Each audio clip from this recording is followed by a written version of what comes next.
कि जिस प्रकार से केंद्र सरकार और राज्य सरकार मिल करके गरीबों का खून चूसने का काम कर रही है, लगातार पेट्रोल, डीजल, एलपीजी गैस की कीमतें जो हैं लगातार आसमान छूती जा रही हैं और इस कमर तोड़ महंगाई के कारण आम लोगों का जीवन जो है वो मुश्किल के दौर से गुजर रहा है। इसको लेकर के हम लोगों ने निर्णय लिया है, बैठक की है कि आने वाले 18 तारीख को सभी बिहार के सभी प्रखंडों में इसका हम लोग विरोध प्रदर्शन करेंगे और आने वाले 19 तारीख को हर जिला मुख्यालय में सभी हमारे साथी मिलकर के इसका विरोध प्रदर्शन करेंगे। यही मौजूदा सरकार जो है, डबल इंजन की सरकार जो है, सत्ता में आने से पहले कहा करती थी कि अच्छे दिन आएंगे, महंगाई को ख़त्म करेंगे। आज देख लीजिए हर एक चीज़ों की कीमतें जो हैं बढ़ती जा रही है। लोग जो है त्राहिमाम कर रहे हैं। कोरोना काल में भी लोगों का जो है मुश्किल से जो है लोग घर चला पा रहे हैं। कई लोग बेरोजगार हो चुके हैं, कई दुकानें ठप पड़ गई हैं। और ऐसे दौर में जहाँ कच्ची तेल की कीमतें प्रति बैरल जो डॉलर होता है वो सस्ता है और लगातार जो है कीमतें पेट्रोल के हों, डीजल के हों, वो बढ़ाया जा रहा है। आप सब लोगों को पता है पेट्रोल डीजल की कीमतें बढ़ती हैं तो हर एक चीज़ों का कीमत जो है वो स्वाभाविक रूप से वो बढ़ता जाता है। ये जो लोग अच्छे दिन ला रहे थे, लोगों के बुरे दिन लाने का काम किया है लोगों ने। जनता त्राहिमाम कर रही है और ऐसे दौर में सड़क से लेकर सदन तक हम लोग इस जनता की आवाज़ को बल देने का काम करेंगे और हर एक जगह इनकी आवाज़ों को उठाने का काम करेंगे। और हम लोगों की मांग भी रहेगी कि सरकार जो है जल्द से जल्द पेट्रोल हो, डीजल हो, एलपीजी गैस के दामों का या खाद के दामों का कीमतें जो आसमान छूती जा रही है, किसान परेशान है, तबाह हो चुका है, इन सारी कीमतों का जो दाम जो है कम किया जाए। और यही देश की जनता भी चाहती है। इस दौर में जहां इलाज को लेकर के लोगों का खर्चा बढ़ता जा रहा है, बोझ बढ़ता जा रहा है, भार बढ़ता जा रहा है, वहीं लोगों के खाने पर भी जो है अब मुसीबत आ गई है। तो इसलिए हम सब लोग मिलकर के ये फैसला लें कि 18 तारीख को सभी प्रखंड में और आने वाले 19 तारीख को सभी जिला मुख्यालय में हम लोग इसका विरोध प्रदर्शन करेंगे। इस सवाल को लेकर के अगर आप लोगों का कोई सवाल रहता है तो आप लोग पूछ सकते हैं।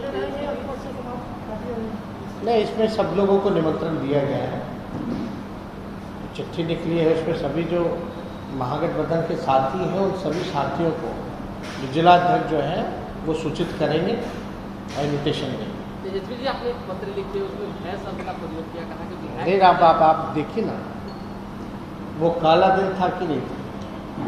पहली बार देश के किसी विधानसभा में इस तरह की घटना हुई जहां विधायकों को पुलिस द्वारा जो है बुला करके गुंडई करा करके विधायकों को पीटा गया। महिलाओं का जो है झोटा पकड़ के सारी खोल करके उठा करके बाहर फेंका गया, बूट से फेंका गया, भद्दी गालियां दी गई विधायकों को। तो हमने तो विधानसभा अध्यक्ष को हमने चिट्ठी लिखा है कि सभी विधायकों से हमारी बात हुई है, भय का वातावरण है, लोग डरे हुए हैं, सहमे हुए हैं कि भाई जनता का सवाल उठाने गए हैं और वहाँ लात जूते डंडे पड़ रहे हैं, उठा करके फेंका जा रहा है, गालियाँ पड़ी जा रही हैं, तो इस विषय में आपने कोई जांच की होगी तो उसका क्या नतीजा है? क्या विधायकों की सुरक्षा की गारंटी होनी चाहिए कि नहीं होनी चाहिए विधानसभा में, अगर ऐसी घटना हुई है तो इसको लेकर के हम लोग जो है आने वाले 25 तारीख को सभी महागठबंधन के जितने विपक्ष के दल हैं उन सब नेताओं का हम लोग बुला करके हम लोग बातचीत भी करेंगे कि हमारा जो मानसून सत्र आने वाला है, जो कि केवल 4 दिनों का है, उसमें हम लोग क्या करें। और इतनी बड़ी घटना होगी,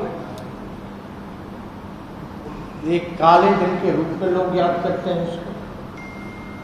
जनता के सवाल उठाने पर जो है विधायकों को पीटा गया सदन में,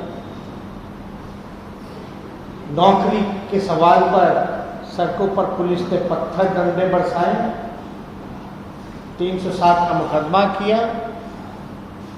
तो ये साफ तौर पे ये दिखाता है कि सरकार जो है पूरी तरीके से फेल हो चुकी है। सरकार नहीं चाहती कि कोई जो है खड़ा उठ करके जो है जायज सवाल सरकार से पूछे या मांग करे या उनके वादे को याद दिलाए। ये सरकार हरगिज़ नहीं चाहती। सरकार के मुख्यमंत्री जो है शेष जीवन अपना बीत जाए इसी में वो लगे हुए हैं कि अच्छे से कट जाए। बिहार और बिहारियों की चिंता नहीं है उनको, केवल अपनी कुर्सी की चिंता है। ये जग जाहिर हो चुका है, ये किसी से छुपा नहीं है। और इस बात को गलत ठहराना, आप लोग बिल्कुल कह सकते हैं कि नीतीश कुमार जी भ्रष्टाचार के भीष्म पितामह हैं। लगातार 60-70 घोटाले हो गए, किसी पे जांच कार्रवाई नहीं की जाती, केवल छोटे मछलियों को जो है पकड़ा जाता है। लेकिन बड़े अधिकारी हो, मंत्री हो, जब उन्हीं के मंत्री सवाल उठाते हैं, उन्हीं के पार्टी के मंत्री नीतीश कुमार जी के प्रधान सचिव पे सवाल उठाते हैं, तब कोई जांच नहीं होगी, तब कोई कार्रवाई नहीं होगी। बीजेपी का विधायक अपने मंत्रियों को कहता कि 80% जो मंत्री हैं वो भ्रष्टाचारी हैं, बिना पैसे हुए लिए हुए कोई तबादला नहीं करते, फिर भी नीतीश कुमार जी कार्रवाई नहीं कर पाते। भाई क्यों नहीं करते? अब क्या बाकी रह गया? आपके मंत्री, आपके एमएलए कह रहे हैं और आप जो है मौनी बाबा बने हुए, मुंह में दही जमा करके बैठे हुए। क्या हो रहा है?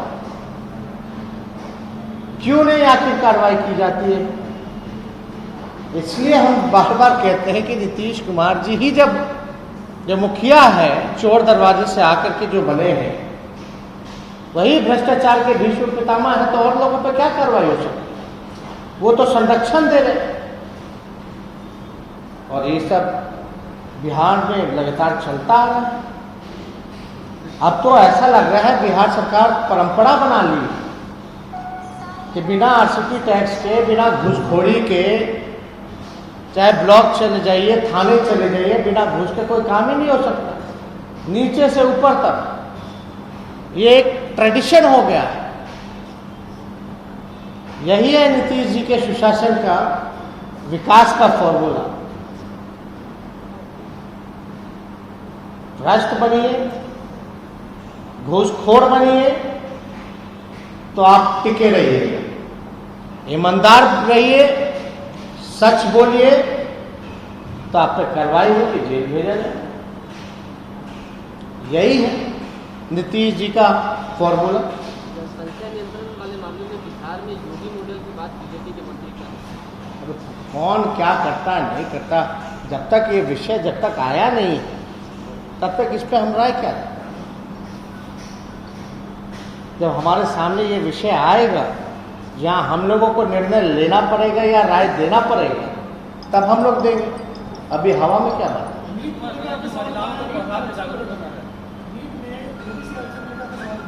नहीं, हम लोगों ने उठाया, इस पे हम लोगों ने ट्वीट भी किए। तो काफ़ी अलग अलग विषय, लेकिन हम चाहते हैं कि इस विषय जो है महंगाई पर आज हम लोगों ने प्रेस कॉन्फ्रेंस किया और भ्रष्टाचार पर हम लोगों ने किया, तो इसमें दमखल से पूरे पार्टी के पदाधिकारी कार्यकर्ता जनता की आवाज़ों को उठाने का काम करेंगे। आने वाले 18 तारीख को सभी प्रखंड में और आने वाले 19 तारीख को जो है सभी जिला मुख्यालय में अपने लोग जो है उसका विरोध करेंगे। एक सवाल है, जब पेट्रोल 60-65 रुपये था, उसके बाद कीमत बढ़ी 60-65 रुपये ट्राली में, बीजेपी का पूरा जो टीम है सड़कों पर आ गया, बड़े बड़े जो मंत्री आज हैं वो गैस सिलेंडर लेके आ गए, लेकिन आज वो कहाँ है?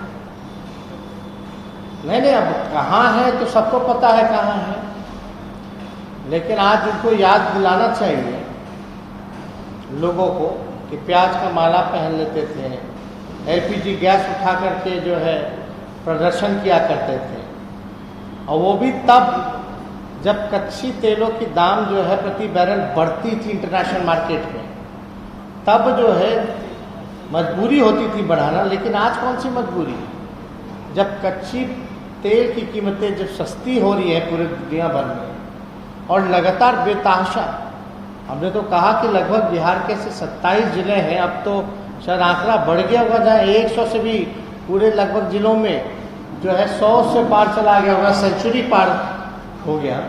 अब तो इंतज़ार कीजिए डबल सेंचुरी कब होता है। अब यही ना है, सरकार जो है वो गरीब की सरकार नहीं है, ये सरकार जो है केवल चंद लोगों की सरकार है, केवल पूंजीपतियों की सरकार है, ये जनता की सरकार नहीं है। ये अच्छे दिन केवल चंद लोगों के लिए लाने का काम कर रहे थे, देश की जनता के लिए। चलिए बहुत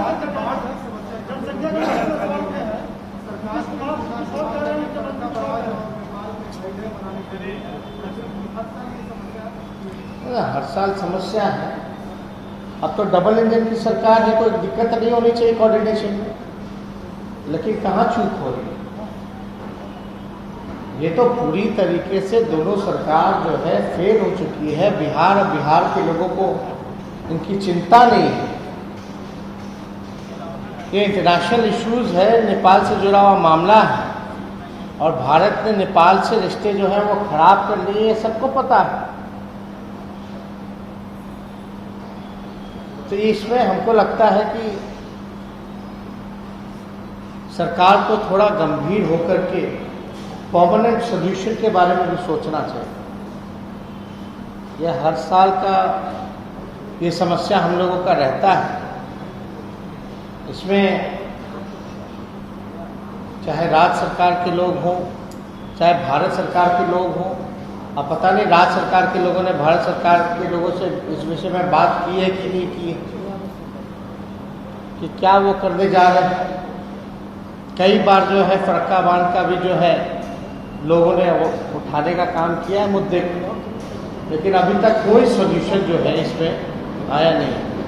इसी से जुड़ा हुआ एक सवाल है, सत्ता पक्ष का कहना है कि तेजस्वी के नेता को देखना चाहिए कि बाढ़ में किस तरह से लोग जो है परेशान हो रहे हैं, ताकि सरकार को टीका देखनी चाहिए। कहाँ देखना, बाढ़ तो है ना, त्राहिमाम की स्थिति है ना, लोग मर रहे हैं ना, मवेशी मर रहे हैं ना, इंतजाम किनको करना है, सरकार के लोगों को करना है ना। नहीं संभाल रहा तो सीधे सीधे बोल देना कि नीतीश बाबू जी से नहीं संभाल रहा, तेजस्वी को मुख्यमंत्री बना देते हैं, हम लोग कर लेते हैं। बैठे क्यों हैं हम? हमने तो इतने इशू उठाए, हम बोल रहे महंगाई कम करो तो कर रहे हैं क्या? हम बोल रहे रोजगार दो तो रोजगार दे रहे हैं क्या? हम बोल रहे खाद किसान की समस्या को हल करो तो कर रहे हैं क्या? किनसे आप बात करें? करने वाला कौन है? एग्जीक्यूटिव पावर्स किसके पास है? विपक्ष के पास होता है पावर कि सत्ता में बैठे हुए सरकार के पास होता है पावर? अधिकारी मेरा बात सुनेंगे कि मुख्यमंत्री का बात सुनेंगे? ऐसा ऑर्डर निकाल दे, जाइए हम कल से समस्या का हल करते हैं। नहीं मदद क्या, हम लोग देखे नहीं है क्या? मुख्यमंत्री नाव पे घूमे हैं क्या पिछले बार? हम लोग तो पूरा मधुबनी के इलाके में हम लोग जाकर के पूरा घूम करके आए हैं नाव पर। हवाई सर्वेक्षण खाली कर रहे हैं। थोड़ा पानी जाके देखिए कि कितना पानी आया हुआ है, कहाँ कहाँ पानी आया हुआ है। पिछले बार जब गंडक का पानी जब आया था आपका गोपालगंज में, जिसमें 70 घाट का डैम टूटा, ये डैम कई डैम टूटे, कई पुलिया टूटे, मुख्यमंत्री गए थे क्या? कहाँ गए थे मुख्यमंत्री, जरा हमको बताइए। तो कहीं पानी में उतरे हैं तो देखना किसको चाहिए है। और जो बयानवीर सब हैं वो लोग अपने घर में बैठ के बयान दे रहे हैं, सलाह दे रहे हैं, या वो लोग हो करके आ गए? जरा उनसे भी तो सवाल पूछिए। ये सब बकवास बातें करना, कुछ है क्या इनके पास कहने के लिए? और ये तो अजीब परंपरा बनती जा रही है कि बस सत्ता से सवाल मत पूछो, विपक्ष से पूछो कि विपक्ष क्या कर रहा। अरे विपक्ष तो आवाज उठाएगा, लोगों के आपके सामने समस्या रखेगा कि ये लोगों की परेशानी है, इसका निदान कीजिए। परेशानी तो ऑलरेडी सरकार के सामने है कि बाढ़ है, बेरोजगारी है, महंगाई है, किसानों का एमएसपी नहीं है। ये है कि नहीं? अब पटना में मंत्री जी लोग का डिप्टी सीएम का आवाज डूब जाता है तो चंद बारिश में, तो उसका क्या हल निकालने की हमको जाके देखना चाहिए डिप्टी सीएम का घर, अब मंत्री जी लोग का घर, कि उनका घर डूब रहा है, नेता प्रतिपक्ष थोड़ा घूम के आ जाए उनका घर, वो हम पानी जाके निकालें? कौन निकाले, कौन काम करे? ये तो बकवास उन लोगों को करने के लिए कोई मतलब रहेगा? महिलाओं को पढ़ाकर जागरूक करने की जरूरत है, क्या लगता है? महिलाओं को शिक्षा पर ध्यान देने की महिलाओं को जागरूक करना नहीं, हो ही गया।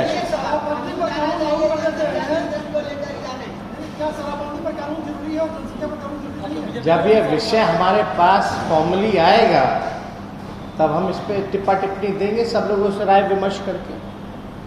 अभी तो इसकी कोई नौबत है नहीं। अरे महंगाई से बड़ा क्या मुद्दा, लोग मर रहे हैं। वैक्सीन जो है लोगों को नहीं मिल पा रहा है, चाहिए चले गए, वैक्सीन खत्म हो गया। अब बोर्ड लगाए कितना कि 6 करोड़ देंगे, 6 महीना में 6 करोड़ वैक्सीन लगेंगे। कोई आंकड़ा है भैया आप लोगों के पास? जरा बताइएगा तो। कहीं कोई दवा नहीं है। आपका जो वो कौन सा है, वो black fungus, white fungus, yellow fungus, इसका कहीं दवा नहीं मिल रहा। पीएमसीएच, एनएमसीएच चले जाए, कोई ऑपरेशन नहीं हो रहा। ये बात नहीं होगी। कहाँ चले जा रहे हैं आप?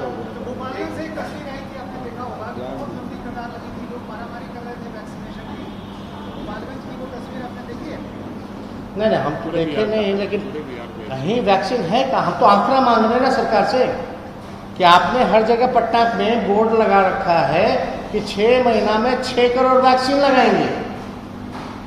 अब तक कितने लोगों को वैक्सीन लगाए? और वैक्सीन है कहाँ? लोग जा रहा है, वापस आ जा रहा है। कई जगह बोर्ड है कि वैक्सीन उपलब्ध नहीं है। जिस तेजी आपको पता है कि चौथा वेव आ चुका है, थर्ड वेव आ चुका है, हर जगह डेल्टा हो और एक और आया है, एक और वेव करते हैं उसको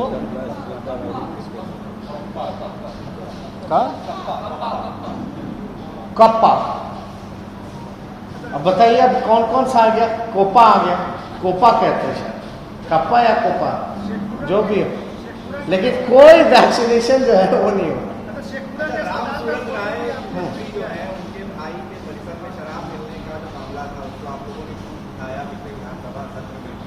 अब आप लोगों को मुद्दा छोड़ दिया है कि आप सोचते कि कोई रेलेवेंस नहीं रही क्योंकि उनके भाई अभी तक गिरफ्तार हुए नहीं। देखिए, लगातार जो है सवाल को हम लोगों ने उठाया। कार्रवाई जो है वो सरकार को करनी थी, सरकार करना ही नहीं चाहती। और लगातार हम लोग तो हर एक प्लेटफॉर्म पे हम लोग बोलते ही रहे, लेकिन आपके सामने ऐसे कई उदाहरण हैं, कई मुद्दे हैं, उनसे बड़े बड़े मुद्दे हैं, भ्रष्टाचार के मुद्दे हैं, उसको भी हम लोग लगातार उठा रहे। लेकिन इसमें तो हमने तो विधानसभा के अध्यक्ष को चिट्ठी लिखी है, चिट्ठी लिखी है। इसके बाद 25 तारीख को तो हमने कहा ना कि वही बात है कि हमने बोला ना कि 25 तारीख को जो विपक्ष दलों की जो है वो बैठक हमने बुलाई है, जहाँ महागठबंधन के और दल के लोग आएंगे, इसमें हम लोग निर्णय लेंगे कि क्या होगा। ये तो 25 तारीख को बैठ करके आप लोगों को बता देंगे।